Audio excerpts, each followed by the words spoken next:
अस्सलाम वालेकुम बच्चों आज का हमारा टॉपिक है stationery waves in stretch strings. कल हमने स्टेशनरी वेव्स की डेफिनेशंस पढ़ी थी और उसके बाद हमने देखा था कि स्टेशनरी वेव्स कैसे प्रोड्यूस होती हैं और with the passage of time वो कैसे प्रोपेगेट करती है, उनकी वेवलेंथ क्या होती है, टाइम के अकॉर्डिंग उनकी नोड्स और एंटी नोड्स क्या होते हैं, एम्पलीट्यूड कहाँ पे मैक्सिमम होता है, कहाँ पे मिनिमम होता है।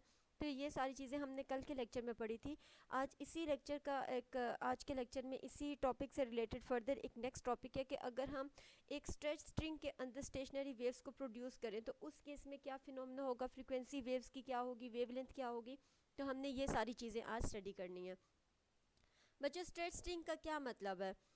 तना हुआ स्ट्रिंग, खींचा हुआ, यानी आप अगर कंसीडर करो कि आपके पास कोई स्ट्रिंग है, कोई रस्सी है, कोई रोप है, कोई धागा है, आप उसको कोई दो फिक्स्ड पॉइंट्स के दरमियान में आप उसको अटैच करके रखो, ठीक है, और ऐसे रखो कि वो बिल्कुल खींचा हुआ हो, बिल्कुल उसके अंदर कोई लूप होल जनरेट ना हो रहा हो, ठीक है, बिल्कुल स्टिफ सा हुआ हो। आप अगर उसको दरमियान में से अगर उसको आप उसको खींचते हो या उसको प्लग करते हो स्ट्रिंग को, तो आपको उसकी वाइब्रेशंस नज़र आती है, बाकायदा नज़र भी आती हैं आपको। तो अब हमने यही चीज़ कैलकुलेट करनी है कि उसको कौन सी पॉइंट से खींचे तो कितने लूप्स जनरेट होते हैं, किस पॉइंट से खींचे तो कितने लूप्स जनरेट होते हैं, और उसके बाद स्टेशनरी वेव्स जो जनरेट होती है उनकी फ्रीक्वेंसी कैसे डिफ़र करती है हर लूप के लिए, और उनकी फ्रीक्वेंसीज़ की वैल्यू कैसे डिफ़र करती है। तो वो चीज़ हमने आज के लेक्चर में स्टडी करनी है। बच्चों कंसिडर करो कि ये आपके पास दो फिक्स एंड्स हैं, उसके ऊपर आपका ये स्ट्रिंग लगा हुआ है, ठीक है, कोई लेंथ है एल, उस लेंथ का स्ट्रिंग है आपके पास और मैस आपके पास स्ट्रिंग का एम है। आपने क्या करना है बच्चों की स्ट्रिंग को अगर आप यहाँ दरमियान से मिडल से प्लग करो अपनी स्ट्रिंग को, तो आपके पास क्या होगा, वेव जनरेट होगी। एक वेव आपके पास इस साइड में मूव करेगी और दूसरी वेव इसके अपोजिट डायरेक्शन में मूव करेगी। लेकिन चूँकि आपकी जो स्ट्रिंग है वो आगे आगे एंड्स के साथ अटैच्ड है, एंड्स के साथ फिक्स्ड है बच्चों, तो यहाँ से आपकी ये जो वेव जनरेट हो के यहाँ तक पहुँची हैं, एंड्स पे पहुँची हैं, वहाँ से ये क्या करेंगी, ये रिफ्लेक्ट करेंगी अपोजिट डायरेक्शन में। तो ड्यू टू द रिफ्लेक्शन ये वाली वेव यहाँ पे रिफ्लेक्ट करेगी और ये वाली जो वेव था यहाँ पे रिफ्लेक्ट करेगी, तो आपके पास ये एक पूरा लूप जनरेट होगा। अब बच्चों ये जो एन एन और ए एन है, ये मैंने क्या लिखा है, अगर आपको कल का लेक्चर याद हो तो हमने क्या बताया था कि वो पॉइंट्स जहाँ पे आपके एम्पलीट्यूड की वैल्यू मिनिमम होती है, दीज आर योर नोड्स, और जहाँ पे आपके एम्पलीट्यूड की वैल्यू मैक्सिमम होती है उसको बच्चों हम क्या कहते हैं, एंटी नोड कहते हैं। तो यहाँ पे आपको नज़र आ रहा है कि ये जो सेंट्रल पोर्शन है that is your anti nodes, और ये जो आपके साइड पे पोर्शंस है जो फिक्स्ड अटैच्ड है एंड्स के साथ, उनको बच्चों आप क्या कह रहे हो, नोड्स कह रहे हो। तो और हमने एक और चीज़ कल पढ़ी थी कि दो नोड्स के आपस के दरमियान, दो नोड्स या दो एंटी नोड्स के आपस के दरमियान का जो डिस्टेंस है that is half of the wavelength. और अगर नोड और एंटी नोड आपस में डिफर कर रहे हैं, इन दोनों के दरमियान कितना डिस्टेंस है, दैट इज़ लेमडा बाय 4। लेकिन ये वाला नोड और ये वाला नोड आपस में लेमडा बाय 2 के डिस्टेंस पे प्रेजेंट हो, तो इट मीन्स हमारे लेंथ ऑफ स्ट्रिंग क्या हो जाएगी, L is equal to lambda by 2। और यहाँ से अगर हम लेमडा कैलकुलेट करना चाहें तो lambda will be equal to 2l, ये 2 यहाँ से डिवाइड होकर इधर जाके मल्टीप्लाई हो जाएगा बच्चों, ठीक है। तो अब मैंने यहाँ पे 1 किस लिए लिखा, क्योंकि अभी हम बात कर रहे हैं कि फर्स्ट वेवलेंथ हमारी क्या होगी, यानी अगर हमारे स्ट्रिंग के अंदर एक लूप जनरेट हो रहा है तो उस केस में हमारी वेवलेंथ की वैल्यू क्या आएगी, 1 आएगी। तो मैंने यहाँ पे इसको लेमडा 1 से रिप्रेजेंट किया। अब हमने बात की कि हमारा स्ट्रिंग स्ट्रेच्ड है, तो ये आपको पता है कि जब भी कोई चीज़ स्ट्रेच्ड होती है या ऐसे किसी दूसरे ऑब्जेक्ट के साथ वो हैंग कर रही होती है तो उसके अंदर एक टेंशन भी प्रोड्यूस होती है, स्ट्रिंग के अंदर टेंशन प्रोड्यूस होती है। तो एफ को अगर हम कंसीडर करें कि ये स्ट्रिंग के अंदर टेंशन की फोर्स है और हम हमारे स्ट्रिंग का मैस है, तो जो वेव स्पीड प्रोड्यूस होती है, जो वेव स्पीड की जो वैल्यू है कैलकुलेट किया जाता है स्ट्रिंग के केस में, स्ट्रेचिंग स्ट्रिंग के केस में, that is given by the relation v is equal to under root F divided by M.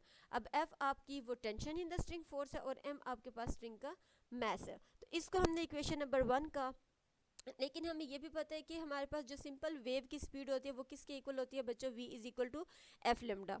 अब फ्रीक्वेंसी हमारे पास कौन सी वेव की होगी, उस वेव की जो फर्स्ट लूप में जनरेट हो रही है, तो इट मीन्स कि हम यहाँ पे f1 लिखेंगे, और लेमडा हमारे पास कौन सा, वो पहली वेव ने जो इस पहले लूप में जनरेट हो रही है दैट इज़ लेमडा 1। तो यहाँ से मेरे पास फ्रीक्वेंसी किसके इक्वल आ जाएगी बच्चे, इस रिलेशन से f1 किसके इक्वल आ जाएगी, this speed divided by lambda 1, और स्पीड की वैल्यू हमने यहाँ पे लिख ली v is equal to F by M. तो अगर मैं इस इक्वेशन में v की वैल्यू पुट करूँ तो मेरे पास कुछ ऐसा रिलेशन आ जाएगा, और मजीद अगर मैं यहाँ पे लेमडा 1 की वैल्यू भी पुट करूँ तो मेरे पास क्या रिलेशन आ जाएगा, f1 is equal to 1/2l under root f over m, और f1 is equal to 1/2l into v। ये सिंपल f बाई m को मैंने v लिख दिया। अब बच्चों ये f1 क्या है, f1 की डेफिनेशन मैंने यहाँ पे लिखी है। f1 को बच्चों फंडामेंटल फ्रीक्वेंसी कहा जाता है या हार्मोनिक, फर्स्ट हार्मोनिक कहा जाता है।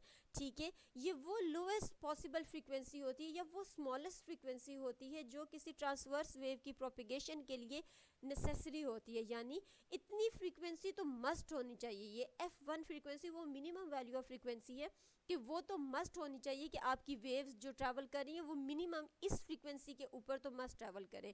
मतलब सपोज उसकी कोई भी वैल्यू हो सकती है, फॉर एग्जांपल 1 हर्ट्ज है, तो आपकी जितनी भी n नंबर ऑफ वेव्स जो जनरेट होंगी या n मोड्स ऑफ वाइब्रेशन के लिए अगर आप देख रहे हो तो मिनिमम जो फ्रीक्वेंसी की वैल्यू है वो 1 हर्ट्ज होनी चाहिए। तो ज़्यादा से ज़्यादा जितनी मर्जी हो सकती है वो depending upon your modes of vibration हो सकती है, but what is the fundamental frequency कि ये आपकी लोएस्ट पॉसिबल फ्रीक्वेंसी की वैल्यू है जो आपकी वेव्स प्रोपेगेट कर रही हैं उस टाइम पे जो जनरेट कर रही हैं। इसकी डेफिनेशन आपने यहीं से याद कर लेनी है बच्चों। उसके बाद ये तो था हमारा ये मोड्स ऑफ वाइब्रेशन। वो जो n मोड्स ऑफ वाइब्रेशन है वो बच्चों क्या है, ये आपके पास पहला मोड ऑफ वाइब्रेशन है, ये आपके पास दूसरा मोड ऑफ वाइब्रेशन है, उसके बाद हम थर्ड देखेंगे, उसके बाद हम फोर्थ, उसके बाद हम सो ऑन इसको जनरलाइज कर लेंगे n नंबर ऑफ मोड्स के लिए। तो अब फर्स्ट मोड ऑफ वाइब्रेशन हमने देख लिया कि फर्स्ट मोड ऑफ वाइब्रेशन में मेरे पास लेमडा की वैल्यू क्या आ रही है 2l, और फंडामेंटल फ्रीक्वेंसी की वैल्यू क्या आ रही है 1/2l into the speed of the wave. अब अगर हम बात करें कि सेकंड मोड ऑफ वाइब्रेशन की, तो बच्चों देखो पहले हमने क्या कहा था, हमने इसको मिडल से प्लग किया। अब अगर हम अपने स्ट्रिंग को समवेयर किसी क्वार्टर एरिया से प्लग करें तो उस केस में क्या होगा कि दो वेव्स जनरेट होंगी। अब एक वेव जनरेट हुई यहाँ से यूं गई, तो यहाँ जब एंड पॉइंट्स पर पहुँचने के बाद वो रिफ्लेक्ट बैक हुई तो कुछ इस तरह की वेव दोबारा जाके यहाँ पे टकराई, तो हमें दो लूप्स नज़र आए। अब हमारे पास यहाँ से नोड स्टार्ट हो रहा है इधर तक, फिर यहाँ से नोड स्टार्ट हो रहा है यहाँ तक, और दो नोड्स के दरमियान में हमारे पास जहाँ पे मैक्सिमम एम्पलीट्यूड है उसको क्या कहते हैं बच्चों, एंटी नोड। तो अब अगर हम अपने लेंथ को या वेव लेंथ को कैलकुलेट करना चाहें तो हमारे पास किसके इक्वल आ जाएगा, एक नोड से दूसरे नोड तक का डिस्टेंस क्या है, λ/2, फिर नोड से दूसरे नोड का डिस्टेंस क्या है, λ/2। तो अगर आप इसको ऐड करोगे यानी हमें कंप्लीट लेंथ चाहिए, तो आपके पास लेंथ किसके इक्वल आ जाएगी बच्चे, 2λ2/2, 2 और 2 आपस में कैंसिल आउट हो जाएंगे, तो लेमडा आपके पास किसके इक्वल आ जाएगा, λ2 के, यानी ये सारी लेंथ किसके इक्वल आ जाएगी, आपकी वेव लेंथ के इक्वल आ जाएगी। अब मैंने यहाँ पे λ2 क्यों लिखा, क्योंकि मैं सेकंड मोड ऑफ वाइब्रेशन की बात कर रही हूँ। यहाँ पे मैंने λ1 इसलिए लिखा था क्योंकि मैं फर्स्ट मोड ऑफ वाइब्रेशन की बात कर रही थी। ठीक है बच्चों, तो यहाँ से आपके पास फ्रीक्वेंसी का रिलेशन क्या आ जाएगा, v डिवाइडेड बाई λ2। तो अगर हम करें एक अपनी एक चीज़ को प्रूव करने के लिए, हम अगर 2 के साथ राइट हैंड साइड पर 2 के साथ मल्टीप्लाई भी करें और डिवाइड भी करें तो हमारे पास कुछ इस टाइप का रिलेशन बन जाएगा बच्चों, f2 is equal to 2v divide by 2λ2। अब अगर मैं λ2 की वैल्यू डालूँ, λ2 की वैल्यू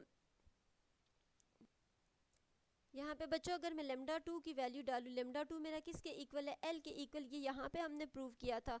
और तो मेरे पास ये क्या रिलेशन बन जाएगा, 2v डिवाइडेड बाई 2l। लेकिन हमें पता है अभी हमने कैलकुलेट किया था कि v डिवाइडेड बाई 2l हमारा किसके इक्वल है बच्चों।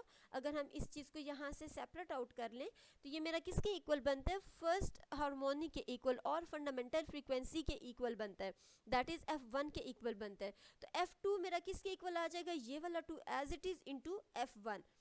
इसको हमने सिंप्लीफाई करके ऐसे लिख दिया। सिमिलरली अगर हम बात करें कि अगर हमारे पास जो मोड्स ऑफ वाइब्रेशन है वो 3 है, मतलब हम स्ट्रिंग को ऐसे प्लग कर लें कि उसके अंदर 3 मोड्स जनरेट हो रहे हैं, 3 वेव्स जनरेट हो रही हैं, तो फिर अगेन हमारे पास एक नोड से दूसरे नोड का डिस्टेंस क्या है, λ/2, फिर नोड से दूसरे नोड का डिस्टेंस λ/2, फिर नोड से दूसरे नोड का डिस्टेंस क्या है, λ/2।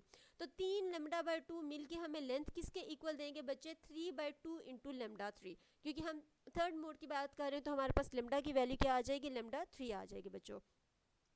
अब यहाँ से अगर हम अपने लेमडा को सेपरेट करें तो ये 2 इधर जाके मल्टीप्लाई हो जाएगा और 3 इधर आके डिवाइड हो जाएगा, तो λ3 किसके इक्वल आ जाएगा, 2/3 इंटू l।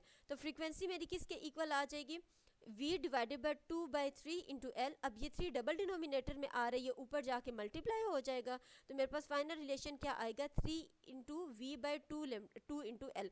अब 2 ये जो हमारे पास रिलेशन है ये किसके इक्वल है, अगेन v बाई 2l हमारा फर्स्ट हार्मोनिक और फंडामेंटल फ्रीक्वेंसी के इक्वल है, तो मेरी थर्ड फ्रीक्वेंसी किसके इक्वल आ जाएगी 3 इंटू f1। तो अब यहाँ से हमें क्या नज़र आ रहा है कि f1 हमारे पास ये वैल्यू थी, f2 क्या थी 2 इंटू f1 थी, और f3 क्या था बच्चे 3 इंटू f1 था। इसका मतलब कि फ्रीक्वेंसीज मेरी हर नंबर ऑफ मोड के लिए ऐड ऑन होती जा रही है, इंटीग्रल मल्टीपल होते साथ साथ मेरी फ्रीक्वेंसीज क्या हो रही हैं, ऐड ऑन होती जा रही हैं। तो एफ एन के लिए अगर मैं जनरलाइज स्टेटमेंट लिखूं बच्चों तो क्या आ जाएगा f1 plus 2 into f1 plus 3 into f1 plus n into f1। अब ये 2 इंटू f1 3 इंटू f1 कहाँ से आया, f1 किसके इक्वल है बच्चे f1 plus f2 plus f3 plus f4 up to fn आएगा, ठीक है। लेकिन हमारे पास अब अगर हम इनकी वैल्यूज पुट करें तो f1 एज इट इज़ आ गया, f2 की जगह क्या आ जाएगा 2f1, f3 की जगह क्या आ जाएगा 3f1 up to so on and f1। यानी जितने भी मोड्स ऑफ वाइब्रेशंस प्रोड्यूस होंगे उन सब की जो फ्रीक्वेंसीज हैं वो फर्स्ट फंडामेंटल फ्रीक्वेंसी के इक्वल होंगी या फर्स्ट हार्मोनिक फ्रीक्वेंसीज के इक्वल होंगी, और जितने नंबर ऑफ मोड्स हैं वो n नंबर उसकी फ्रीक्वेंसी के साथ मल्टीप्लाई हो जाएगा। तो ये मेरे पास वैल्यू आ जाएगी total frequency produced by stationery waves in a stretch string. इसी तरह बच्चों अगर हम लिम्डा की बात करें कि फ्रीक्वेंसी का, तो हमें पता चल गया कि सारी की फ्रीक्वेंसीज हमारी ऐड ऑन हो रही हैं, लेकिन हमारे लिम्डा के ऊपर क्या फ़र्क पड़ रहा है बच्चों। देखो पहले केस में हमारे पास लिम्डा किसके इक्वल था 2l के इक्वल था, सेकंड केस में लिम्डा हमारे किसके इक्वल था 2l डिवाइडेड बाई 2 यानी हाफ इंटू 2l। इसकी वैल्यू कहाँ से आई, अभी हमने पीछे इसको डिराइव किया तो सिंप्लीफाई करके हमने क्या लिखा था कि ये हमारे किसके इक्वल है हाफ इंटू लेमडा 1 के इक्वल है। सिमिलरली थर्ड के केस में हमने क्या कहा लिखा था 1/3, इसको साइड पर करें तो ये 2l हमारे किसके इक्वल है 1/3 इंटू लेमडा 1। ये लेमडा 1 कहाँ से आ रहा है बच्चों, जहाँ जहाँ पे 2l आ रहा है ना हम वहाँ पे लेमडा 1 की वैल्यू पुट करें, क्योंकि हमारा लेमडा 1 2l के इक्वल है। अब ये 2l आ रहा है तो हमने यहाँ पे लेमडा 1 कर दिया। सिमिलरली लेमडा 4 में आके आपके पास लेमडा 1/4 इंटू लेमडा 1 आ जाएगा। इसी तरह करते करते लेमडा n आपके पास किसके इक्वल आ जाएगा 1/n इंटू 2l और 1/n इंटू लेमडा 1। अब यहाँ से आपको पता क्या चल रहा है कि फ्रीक्वेंसीज अगर हम टोटल कैलकुलेट करें या टोटल हम फ्रीक्वेंसी देखें तो जनरली हमें नज़र क्या आ रहा है कि जितनी भी फ्रीक्वेंसीज है वो आपस में ऐड हो रही है, यानी फ्रीक्वेंसी ज़्यादा हो रही है।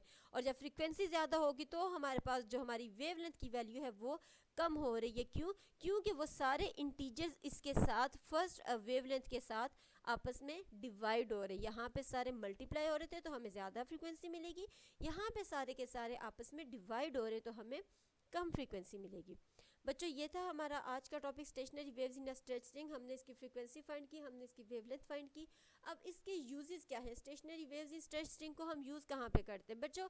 जितनी भी ये जो आपकी वेव्स हैं, जैसे बीट्स की हमने उस दिन बात की थी या हमने स्टेशनरी वेव्स की बात की थी, इवन आज अगर हम स्ट्रेच स्ट्रिंग की बात कर रहे हैं तो इनको बच्चों हम यूज़ करते हैं म्यूज़िकल इंस्ट्रूमेंट्स को ट्यून करने के लिए। आपका गिटार हो गया, आपका वायलिन हो गया, तो इनमें आप देखते हो कि स्ट्रिंग्स होती हैं बेसिकली। तो अगर एक की फ्रीक्वेंसी दूसरे की रिस्पेक्ट से थोड़ी सी डिफरेंट है तो आप वो स्पेसिफिक वैल्यू ऑफ फ्रीक्वेंसी पे अपने दूसरे इक्विपमेंट को लेके आ सकते हो। और आप इस तरह से अगर आप उनको ज़्यादा टाइट करके और ज़्यादा लूज़ करके भी आप इनका इफेक्ट चेक कर सकते हो कि उस केस में ज़्यादा जब आप अपने स्ट्रिंग को उनको टाइट कर रहे हो तो नट्स को टाइट कर रहे हो, बेसिकली कनेक्टेड होती हैं वो स्ट्रिंग्स आपके एक नट्स के साथ। तो अगर आप उसको ज़्यादा टाइट कर रहे हो तो उस केस में आपकी साउंड की फ्रीक्वेंसी पे क्या इफेक्ट पड़ रहा है और आपकी साउंड की क्वालिटी कैसी आ रही है, आपकी साउंड किस तरह की आ रही है। अगर आप उसको लूज़ कर रहे हो तो उस केस में आपकी साउंड की क्वालिटी कैसी आ रही है। तो बेसिकली ये जो सारी चीज़ें हैं ये यूज़ होती हैं, ये सारे फिनोमिनाज आपके म्यूज़िकल इंस्ट्रूमेंट्स को ट्यून अप करने के लिए।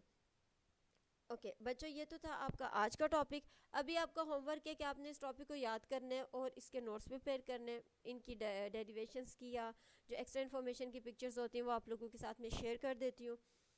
उसके बाद आपने एग्जाम्पल 8.3 सॉल्व करनी है। जब एग्जाम्पल 8.3 आप सॉल्व करेंगे यही रिलेशंस लगेंगे आपके इसमें और आपके पास क्या आ जाएगा, जो दो न्यूमेरिकल्स है 8.3 और 8.4 ये दोनों आपके सॉल्व हो जाएंगे। ठीक है बच्चों, ये काम आपने करना है आज। अपना बहुत सा ख्याल रखिएगा। अल्लाह हाफिज़।